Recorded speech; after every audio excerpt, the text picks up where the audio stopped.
Olá, sejam muito bem-vindos mais uma vez aqui ao podcast Fala-me do Teu Caminho. Bom dia, boa tarde ou boa noite, depende da hora que estão a ver este vídeo. Hoje tenho comigo uma amiga que nós nos conhecemos online, começámos a seguir-nos e sei que é uma peregrina, e sei que leva grupos, e sei que é uma pessoa que tem muita experiência no Caminho de Santiago. Sem mais demoras, vou dar as boas-vindas à Helena Martins. Helena Martins. Helena. Olá, Zé. Olá, olha, antes de mais, muito obrigado por te disponibilizares para estar aqui um bocadinho a falar connosco sobre o Caminho de Santiago, não é? Que é algo tão especial. E pronto, a dinâmica vai ser, vão aparecendo aqui umas questões e nós vamos falando sobre elas, está bem? Uma forma informal. Pode ser? Pode ser, sim, então, senhora. Obrigada eu pelo convite. Então, obrigado eu. Olha, a primeira de todas, pronto, é para identificares o nome, identificação, o que é que fazes, de onde é que vens, pronto, essas coisas, para as pessoas conhecerem. Okay. Eu sou Helena Martins, toda a gente me trata por Lena, no Instagram sou Elmar Ser, moro no Seixal, trabalho no Ministério do Ambiente, a minha família não gosta nada de caminhar, ao contrário de mim, é tudo gente muito sedentária, só eu costumo dizer que fui tocada na maternidade, porque sou a única pessoa na família que gosta muito do ambiente e gosta muito de caminhar e gosta muito dessas coisas todas. E basicamente é isso, pronto. Ok, na tua profissão tens a oportunidade de ir para o terreno, ou não? Tenho a oportunidade de ir para o terreno, sim. Embora eu esteja mais na área administrativa, mas tenho muita oportunidade de ir para o terreno, ando muitas vezes no terreno, sim. Isso é tão bom. É como eu sou técnico superior de desporto, faço muitas atividades ao ar livre e pronto, e é sempre bom. Eu gosto muito do meu escritório sem teto, gosto de estar no escritório onde não tenha teto. Eu também, aliás, a minha licenciatura, a minha área de formação é gestão de empresas e hoje em dia eu digo que se fosse tirar a minha formação académica hoje, nunca seria gestão de empresas. Nunca. Felizmente fui parar a um sítio que me permite não estar todos os dias a uma secretária, porque senão... É para assim, se fores como eu canso-me imenso em frente a uma secretária, imenso. A minha esposa diz-me que eu, quando estou 2 dias no escritório, parece que andei 200 km, mas custa menos andar 200 km, mas pronto. Olha, vamos então continuando. Pronto, então, quando é que conheceste o Caminho de Santiago e quando é que foi o teu primeiro caminho? Olha, eu conheci o meu primeiro contacto com o Caminho de Santiago, ou seja, quando eu conheci o Caminho de Santiago foi ao ler o livro do Paulo Coelho, O Mago.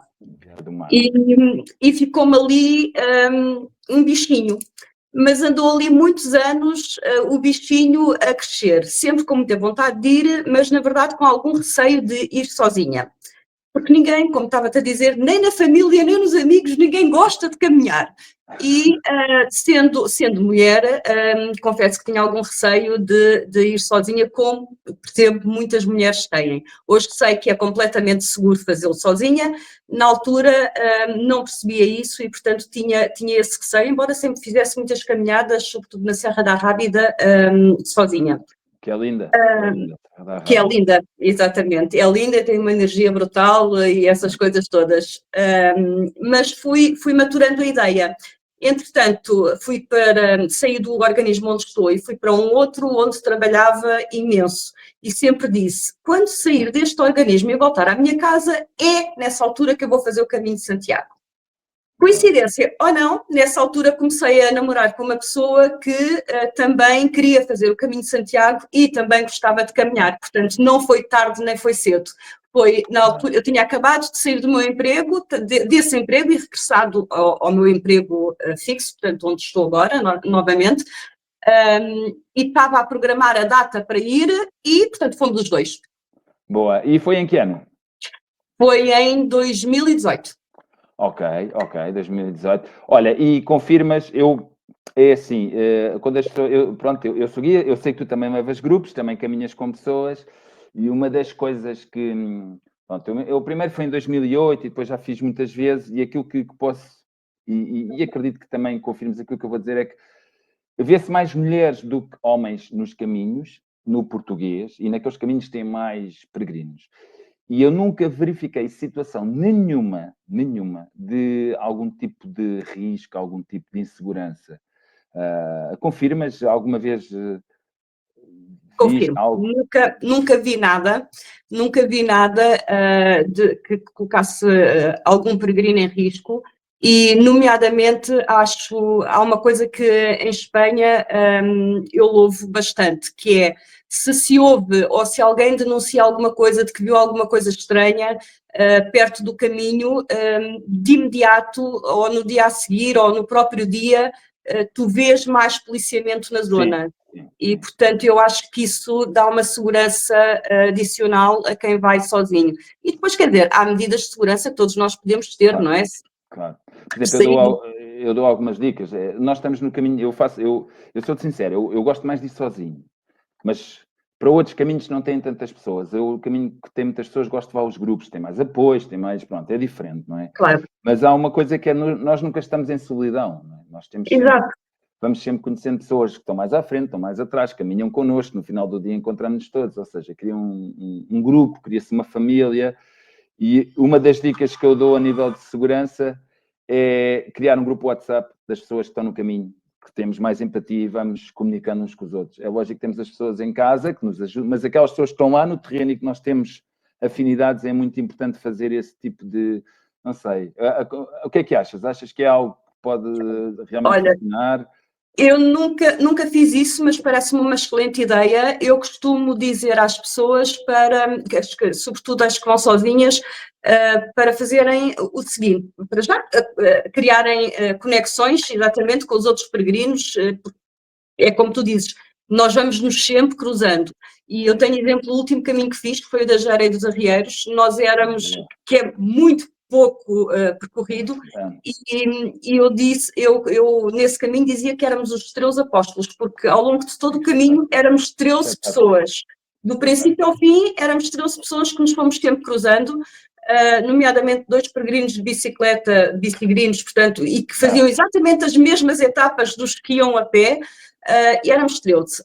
E eu costumo dizer, se vão sozinhos e se têm receio, façam uma coisa, não saiam nem muito cedo nem muito tarde, saiam à hora que todos os peregrinos saem, porque mesmo que queiram ir sozinhos, têm sempre alguém à frente ou atrás e, portanto, nunca estarão totalmente sozinhos. Sem dúvida, sem dúvida. Acho que é uma boa dica, sem dúvida. Por acaso, esse foi o primeiro que fiz, em 2008, fui de bicicleta de Braga para Santiago, mas não fui a Castro Obreiro, fui por Ourense. Ainda não estava marcado oficialmente o da Géria, foi bem depois. E não está marcado. Sim. Por acaso é um dos que está na minha bucket list para fazer a pé também, mas pronto, isto não dá para tudo. Nós temos... Claro. Agora eu vou fazer 3 caminhos agora nestes próximos 2 meses. Pá, tá... Mas pronto, vamos a isto. Ora bem, agora aqui uma pergunta técnica. Certo. Botas ou ténis? Botas. Botas? É? És fã das botas? Sou fã das botas. Fiz os primeiros de ténis e correu bem. Depois passei para as botas quando os meus ténis deram os últimos quilómetros e pensei assim, não me vou adaptar porque mais subidos, o andar e o dobrar da perna, isto vai me incomodar aqui, mas vamos experimentar e depois logo se vê. E confesso que fiquei fã de botas. Eu utilizo botas mais quando vou para caminhos mais sinuosos e quando está chuva. Quando está bom tempo, prefiro os ténis. Acho que é porque as botas aquecem muito a sola do pé. E eu faço bolhas profundas na sola do pé. E aquilo é uma carga de trabalho que não dá para arrebentar, não dá para fazer nada. Pois. E então, no caminho eu às vezes fiz nessa situação. No caminho aragonês, eu fiz o caminho interior português que vai dar as Chaves, eu saí de Chaves para Santiago, por Ourense, nessa aí fui de botas, meu Deus, e andando uma coisinha má. Eu saí de Ourense assim, bem, se isto me continua a doer assim, eu entro no autocarro e vou-me embora. Mas não, a coisa correu muito bem e foi, pronto, mas nós estamos sempre a aprender. Olha, claro. Maravilha. Então vamos lá a mais um. Qual é que foi o caminho mais bonito que fizeste até agora? Olha, o mais bonito que eu fiz até agora foi, de facto, o da Jareia dos Arrieiros. Acho que é brutal. Vou fazer o primitivo agora em abril e estou com uma expectativa enorme, porque toda a gente diz que é o caminho mais bonito e, portanto, é o meu favorito. Estou com expectativas muito elevadas e estou com muito receio por causa disso, porque quando nós criamos muitas expectativas, depois... O primitivo, para mim, é o mais bonito que eu já fiz até agora. Um dos mais difíceis também. Tem etapas, na etapa de Los Hospitales, que é a etapa mítica, é uma etapa fabulosa, mas tem tão difícil como de beleza. E aquilo que eu aconselho é gera água bem nessa etapa, Não há muitos pontos de água. Leva o dobro de água que costumas levar. Se tiver um dia quente, sério. Isso é difícil, porque eu bebo mesmo muita água. Não há sequer rios, nem nada. Há para aí 13, 14 km em montanha, não tens pontos de água. Nenhum. Ok. É porque eu tenho uma garrafa com filtro e, portanto, normalmente até nos rios. Eu não me lembro de nenhuma fonte. Eu lembro de uma fonte depois já de passarmos e descermos. Não é fácil, mas é uma experiência fantástica. Mas olha, vais adorar. A sério, Primitivo é qualquer coisa de maravilhoso. Foi o meu preferido, sem dúvida. Ora bem, então vamos lá aqui continuando.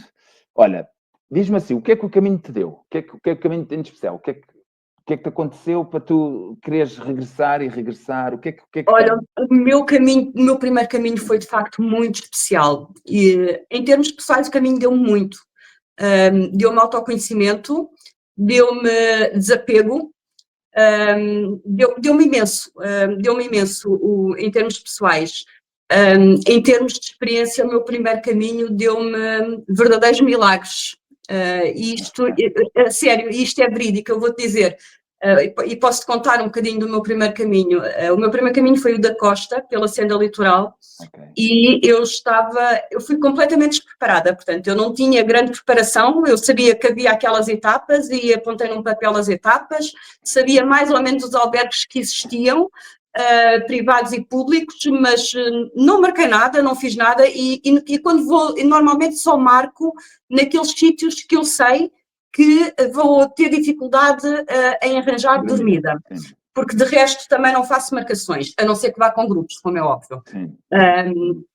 De resto não faço marcações. Nesse caminho, eu deixa-me ir por partes.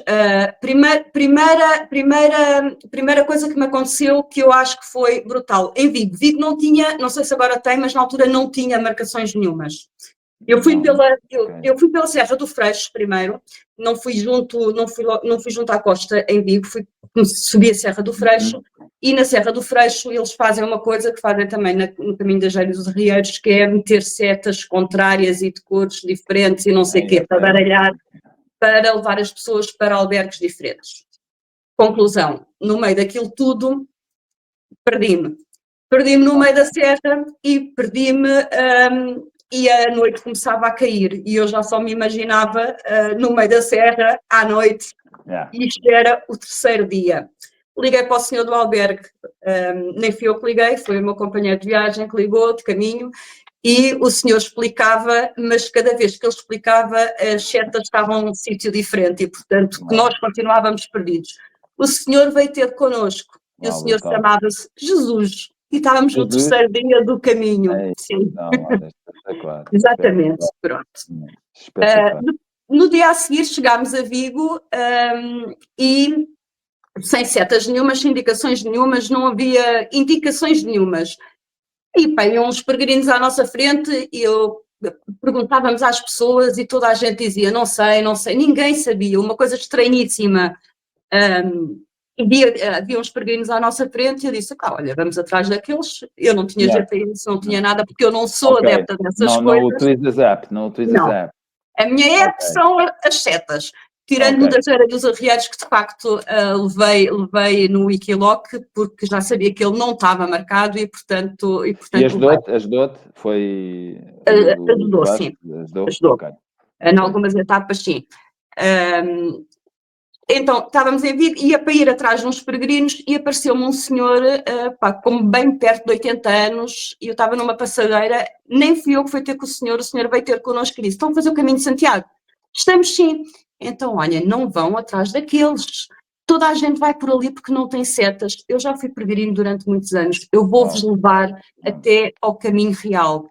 E o senhor, com quase 80, ligou para a mulher a dizer que para a esposa, que não ia almoçar a casa e fez cerca de 5 km connosco até à primeira marcação. E depois voltou para trás. Portanto, para mim, este foi o segundo milagre. O senhor chamava-se António e estávamos no dia 10 de junho. António, olha aí, brutal. Exato. Tão giro, tão bonito. É bonito. sabes... Isto são 2 exemplos, houve mais. Neste meu primeiro caminho houve muitas situações destas e, portanto, eu digo que o caminho é de facto mágico, seja porque tem de facto magia... Até me estou a arrepiar, quando tu estás a dizer sério, estou-me a arrepiar, porque não sentes... Por exemplo, eu moro aqui perto do Parque das Nações agora, e sempre que vejo passar peregrinos, meto-me com eles, e sentimos, eu acho que quem fez o caminho sente uma genuinidade mesmo em querer ajudar os outros peregrinos. É verdade. Ter aquela, não, calma, isto vai por aqui, eu utilizo esta app, se for preciso, e é uma, não sei, cria-se ali uma irmandade ou algo que é muito bonito, e eu costumo dizer que há uma energia no caminho, não é? Existe algo, quem o faz. Existe. É assim, cada um sente à sua maneira, mas que existe ali é algo. Inegável que existe algo. Seja a energia dos milhares de peregrinos ou milhões de peregrinos que já passaram no caminho ao longo destes séculos, seja o que for, mas é inegável de que existe ali uma aura, de que existe ali algo especial. Portanto, o caminho deu-me de facto muito, e deu-me uma coisa também muito especial, que é a fé nas pessoas, porque eu costumava dizer que não gosto de pessoas, e ainda digo às vezes... Porquê? Porque, de facto, as pessoas no dia-a-dia tendem a desiludir-nos, a ser traiçoeiras, e eu também costumo dizer que eu gostava de viver no caminho, porque no caminho o mundo é perfeito. Todos somos iguais. Sim. Tocaste num ponto... Eu também às vezes faço workshops e colóquios sobre o caminho, e uma das coisas que... Há 2 coisas que eu costumo dizer. A primeira é que o tempo se expande. Verdade. Porque... Nós, no nosso dia-a-dia, deslocamos ou de carro, ou de moto, ou de comboio, ou whatever, mas o espaço passa assim, rápido, e nós no caminho estamos ali 6, 7 horas por dia, durante 7, 8, 10, 15 dias a andar, entramos no ritmo da natureza, do bipedismo, que é aquilo que nós somos. Exatamente. É aquilo que nós somos, nós evoluímos. Vamos à nossa origem. Mas hoje em dia o ritmo de vida é tão acelerado, é tão... Nós estamos sempre... A nossa bússola hoje deixou de ser uma bússola a apontar para norte e passou a ser um relógio. Não é? O relógio é que comanda o nosso dia. E no caminho nós... ok, olha, deixa-te andar. E isso é brutal. E depois todos caminhamos com os pés. O homem mais rico do mundo e o homem mais pobre do mundo, na Labruja, vão os 2 fazer a mesma subida. Aquilo é igual para os 2. Não há... É mesmo isso. Somos todos iguais. Não queremos saber da idade uns dos outros, não queremos saber da profissão, não queremos saber das ideologias políticas ou religiosas, não queremos saber de nada, e estamos sempre todos dispostos a ajudar-nos uns aos outros. O que é triste no meio disto tudo é que muitos dos peregrinos depois chegam a casa e esquecem-se que o verdadeiro caminho se faz em casa. Sim, uma das coisas mais difíceis, e eu aprendi depois a fazer essa gestão, ao fim de vários caminhos, existe, eu dei-lhe o nome, pronto, mas quer dizer, dei-lhe o nome, é uma ideia que eu tenho, que é a ressaca do caminho. Ou seja, quem vai para o caminho, quando chega, é uma alteração abrupta daquilo que estava a sentir para a sua realidade atual e cotidiana. E eu acho que o mais importante, não sei se concordas, é nós conseguirmos trazer, ou seja, não sermos uma pessoa diferente no caminho e outra pessoa aqui. Somos a mesma pessoa. E tentar trazer aquilo que nós sentimos lá, a calma, a tranquilidade, a energia boa, que eu costumo dizer. A energia boa pode ser fé, pode ser, é o que seja. Cada um acha a sua maneira. A energia boa, e trazê-la para o dia-a-dia. E às vezes é difícil. E é essa transformação, não é? É verdade. É muito importante, e às vezes é muito difícil para as pessoas. E pronto, eu costumo dizer que temos de trazer o caminho connosco também, para cá, porque senão foi só um momento, não é? É um momento. Exato. Mas que... E uma das coisas que eu já vi que também que te tocou, que eu costumo perguntar sempre é assim, olha, se o caminho te toca, ele nunca mais te larga. Exatamente.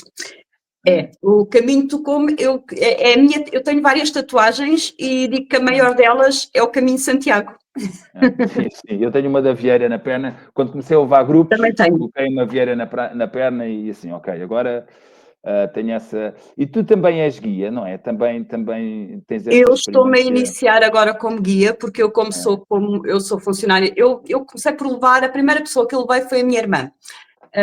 E foi a minha irmã numa situação muito específica. A minha irmã teve cancro de mama e teve que tirar o peito, e antes de fazer a segunda cirurgia de reconstituição, e ela nem gosta muito de caminhar, mas antes de fazer a segunda cirurgia de reconstituição disse-me, eu gostava de fazer o caminho de Santiago contigo, posso ir contigo este ano? E foi a primeira pessoa que eu levei, foi a minha irmã.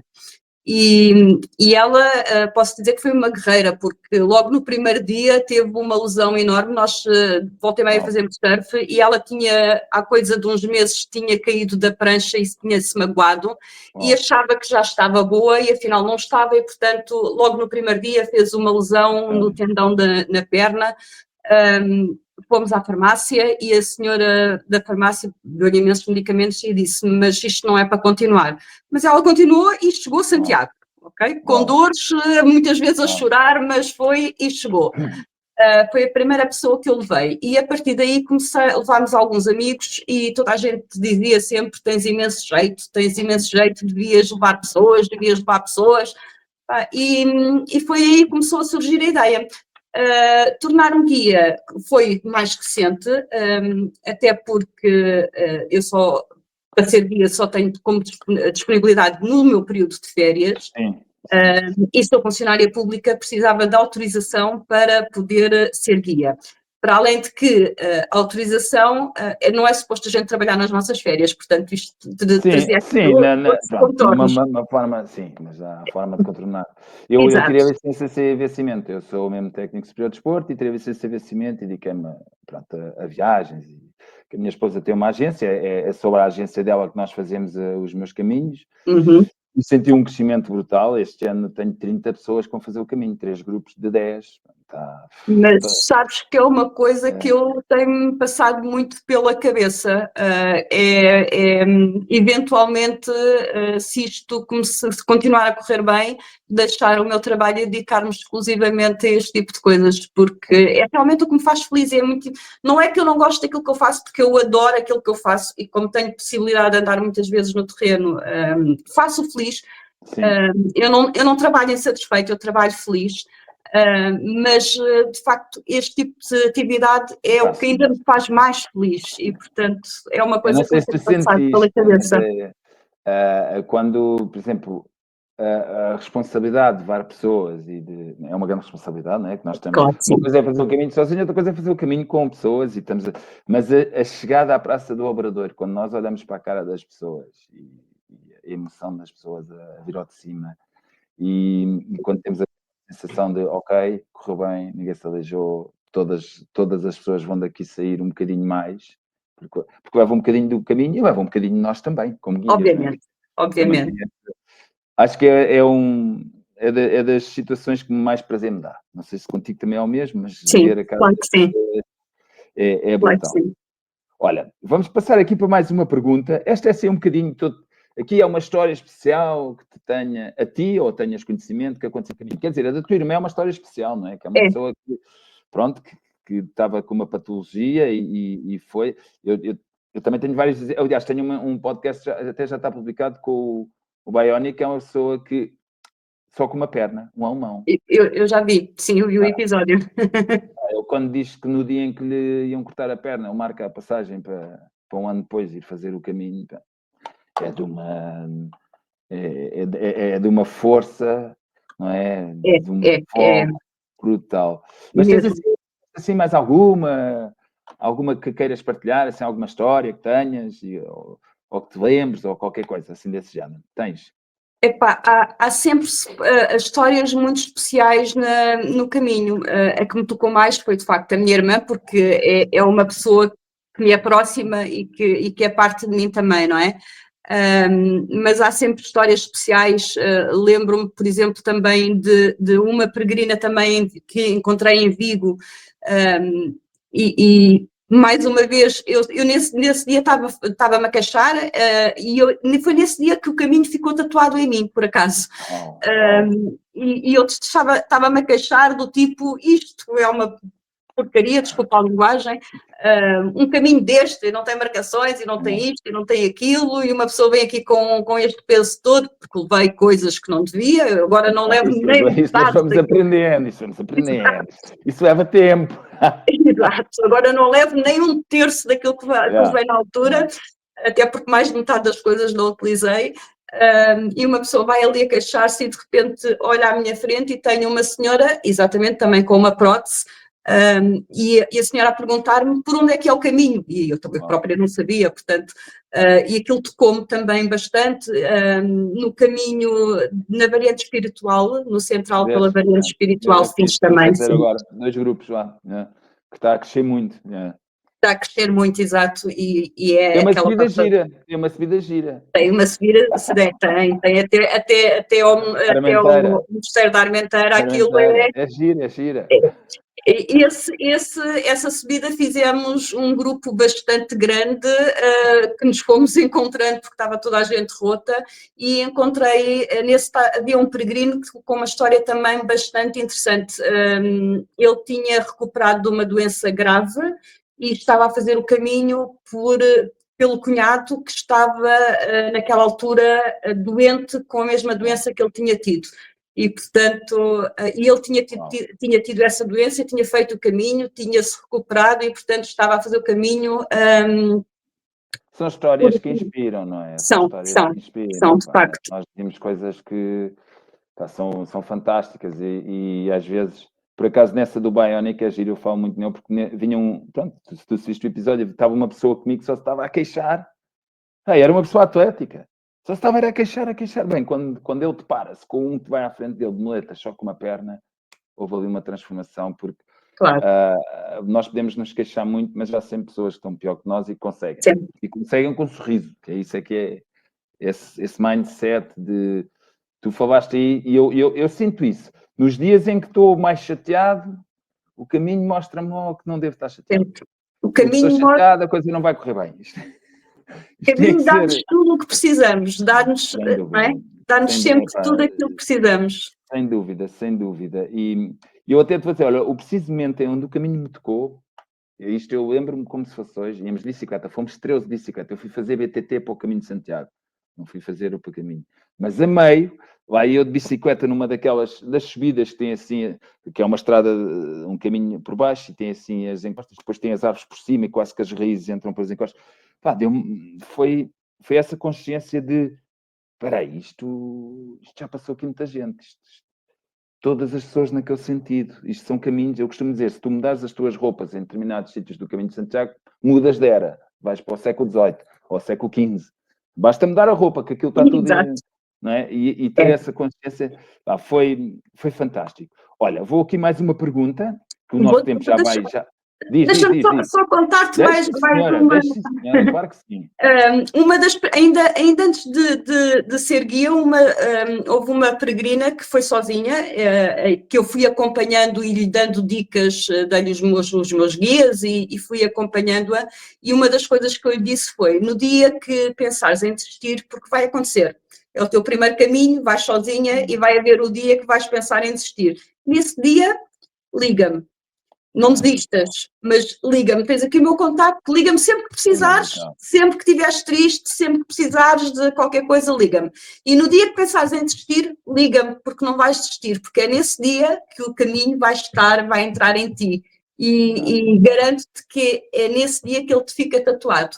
E ela, quando regressou, disse-me, Helena, obrigada por tudo, e de facto foi nesse dia que eu te liguei a chorar, a dizer que ia voltar para casa e que tu tiveste horas ao telefone comigo e que eu não desisti. Foi nesse dia que eu percebi que ia chegar a Santiago, embora ainda não fosse sequer a meio, e que decidi que este não era o meu primeiro caminho, não era o meu único caminho, o meu último caminho. Epá, brutal. E esta história é muito bonita.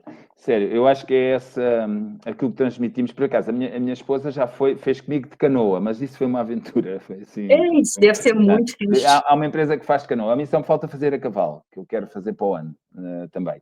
Mas a maneira como eu falo no caminho, às vezes cria expectativas, não é? Porque nós, aquilo é espetacular. Mas eu também disse assim, mas olha, pode haver pessoas que chegam lá e acham que aquilo é uma caminhada enorme e é uma grande seca.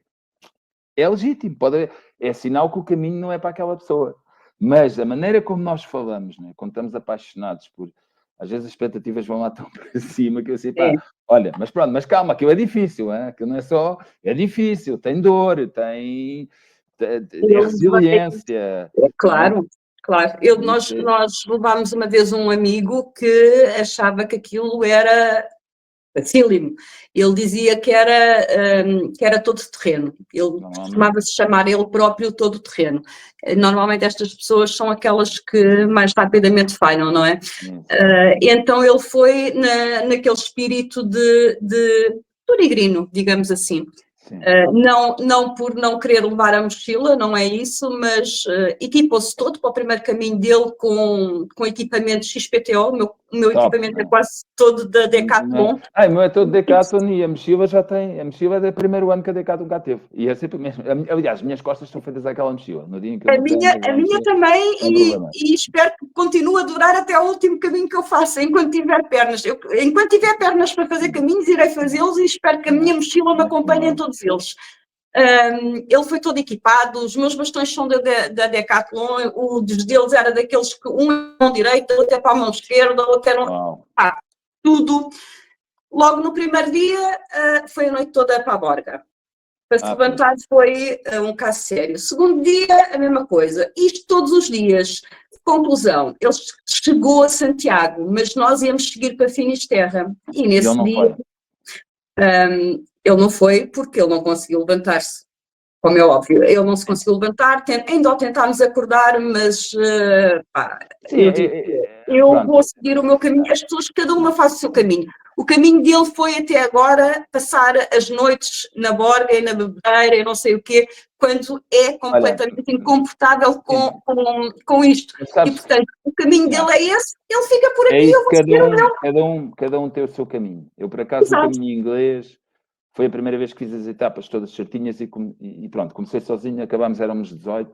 E depois nós portugueses falamos inglês, espanhol, nós temos uma capacidade de diálogo com toda a gente, Mesmo que não seja perfeito, percebem-nos sempre. Percebem-nos sempre, até os coreanos, toda a gente percebe. E eu dizia, nesse aspecto, vimos muitos peregrinos, e a malta estava muito a queixar-se, e disse, olha, isto é assim, cada um faz o caminho que pode. Há aqueles que podem andar, há os outros que não podem. E desde que os albergues sejam para os peregrinos que vêm a caminhar, isso é importante. E são, os albergues municipais são para quem caminha, os outros também, mas há algumas nuances. E era giro. Olha, em falares em stick, eu vou-te mostrar o meu. Isto é o meu stick. Isto é um didgeridoo. Eu caminho com ele, sempre. É o meu stick, no twist stick, só o twist didgeridoo. E nunca ninguém adivinha. E eu digo sempre, olha, se adivinhas encontrar aqui, eu pago-te um almoço. Mas depois toco dentro de igrejas, toco onde sinto que a natureza me está bom, que lindo. Olha, vamos aqui fazer mais 2 perguntas. Certo. Pronto, esta aqui é um bocado introspectiva, não é? O que procuras no caminho de Santiago ou porque o fazes? Tu já deste a resposta, mas pronto. É sempre... Porque é que eu faço... é sempre por uma questão de autoconhecimento. Eu, cada vez que eu faço, conheço-me um bocadinho mais. Permite-me olhar mais para dentro de mim e conhecer-me um bocadinho mais a mim própria. Não há um caminho igual ao outro. Eu começo um caminho e termino sempre uma pessoa diferente. Posso fazer 10 caminhos num ano e nesses 10 caminhos eu termino sempre uma pessoa diferente. Começo uma pessoa e termino sempre uma pessoa diferente. Porque permite-me, de facto, olhar para dentro de mim com aquela calma e serenidade que tu falavas há bocado. E depois permite-me também testar alguns dos meus limites em algumas situações, nomeadamente em situações inesperadas, não é? Porque acontecem. Sim, é o desconforto, a dificuldade, estamos perdidos no meio do nada e agora para onde é que eu vou? Exatamente. E eu acho que é giro também a necessidade, entre aspas, de contacto com o outro, não é? Também. Pronto, às tantas já sai natural. Eu, sinceramente, quando saio natural, falo com toda a gente, pronto. Mas há pessoas que não são assim, não é? Há pessoas que têm um bocadinho mais... E ali, se faz sozinho, das duas, uma faz o caminho todo sem falar com ninguém, ou então abres-te. Eu digo sempre bom caminho. Se as pessoas retribuem, perfeito. Se não retribuem... Sim. E há conversas, eu não sei se já aconteceu, mas eu já tive conversas com pessoas que tive meia hora com elas a caminhar ao lado delas no caminho de Santiago que não tive com o meu melhor amigo. E elas contam-nos coisas a nós contamos coisas a elas que não contamos a mais ninguém. É verdade. E eu costumo dizer isto assim, olha, sabem porquê? Pá, não há passado, não há futuro. Há aquele momento. As pessoas nunca mais vamos ver. Pronto, na maior parte das vezes, ouvimos ali no caminho, mas não estão no nosso seio. E às vezes é preciso ter essa ou coragem ou qualquer coisa de mandar para fora coisas que temos dentro de nós que têm que sair. Né?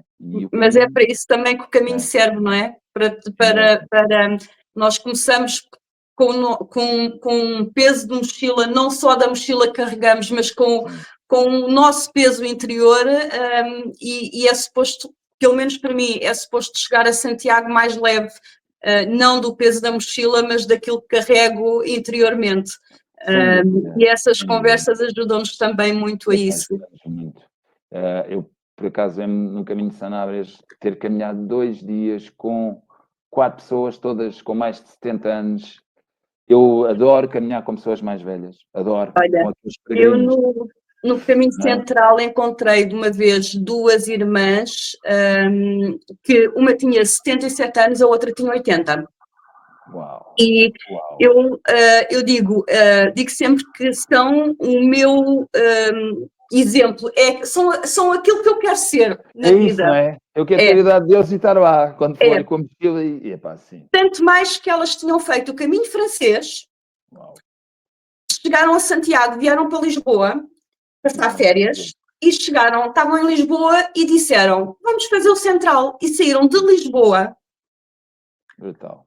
para Santiago e foram sempre de mochila. Brutal. Em Rubiães, e repare, elas fizeram Central de mochila às costas, foram de Lisboa até Rubiães de mochila às costas, e em Rubiães pediram ajuda do tipo, estamos de facto muito cansadas das costas, vocês sabem se há forma de nos levarem as mochilas, nós temos dificuldade com a língua e então ajudámos as senhoras a arranjarem o táxi mochila, mas só em Rubiães, depois de fazerem o francês e de irem de Lisboa até Rubiães com 77 e 80 anos. São de facto um exemplo daquilo que eu quero ser quando tiver a idade delas. Sim, não tenhas dúvidas, Joana. Nós conhecemos pessoas e eu tenho o sonho de ir para o caminho na idade que o meu pai faleceu, que foi aos 77 anos, que o meu sonho é estar no caminho, com uma mochila às costas e andar. Agora, neste momento, só consigo fazer o caminho mais comprido que fiz foi o mesmo, o primitivo, foram 12 dias a andar, mas agora quando vou é uma semana, porque ainda tenho 2 crianças, uma com 8, outra com 13, a minha esposa, ainda não me permite ausentar-me durante tanto tempo, mas sem dúvida nenhuma, quando os meus filhos disserem, pai, desampara uma loja, eu, caminho de Santiago, francês, fazer um mês, caminho do norte, etc., estar mais tempo, isso sim. Olha, já cedemos o tempo normal de podcast, que costuma ser 30 minutos, de espetáculo. Helena, olha, muito obrigado. Nada, obrigada eu. Vamos mantendo em contacto. Sim. O teu Instagram, eu depois meto aqui, como é que é? @elmarcer. Ok, @elmarcer. Eu depois meto aqui. E obrigado a todos os que estiveram desse lado e até à próxima. Obrigada, Zé. Olha, espera aí.